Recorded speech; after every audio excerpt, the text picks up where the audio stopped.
bombing raids sa mga Amerikano eh hindi umaabot dahil malayo pa sila dahil nakupan na nahuhulog na yung mga aeroplano nila. Laging frustrated yung mga young pilots.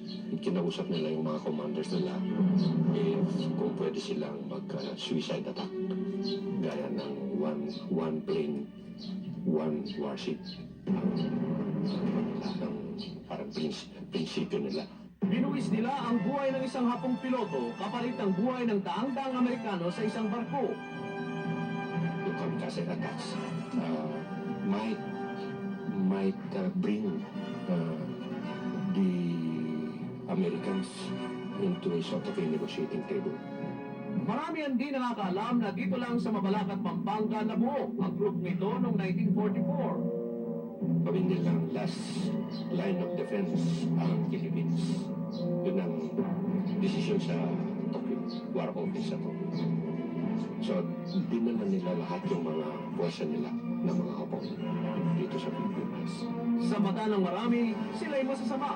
Ngunit para sa mga Hapon, ang mga kamikaze ay simbolo ng kagitingan at kadakilaan.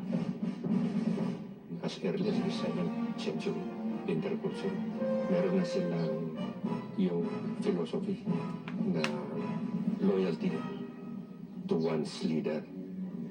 The loyalty comes first and their family secondary lang.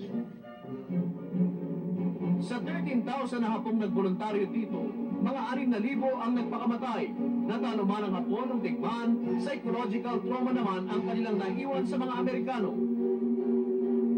Noong 1974, bumalik dito sa Pilipinas ang mga naiwang kamag-anak ng mga miyembro ng kamikaze para sila'y parangalan. Itinayo nila ang isang shrine kung saan naglanding ang mga aeroplanong eskorte ng kamikaze.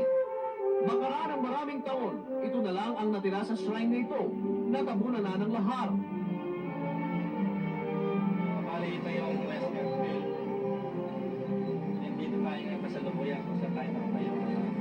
So, mas likely itong West Airfield doon sa may likuran ng mga puno na yon.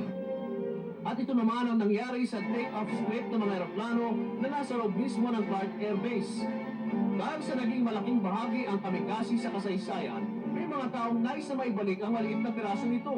So, ngayon, may plano kami uling i-revive as a marker. At the same time, we're planning to put up another kamikaze peace memorial. Hindi ba naging maganda ang kanila naging papel noong tikman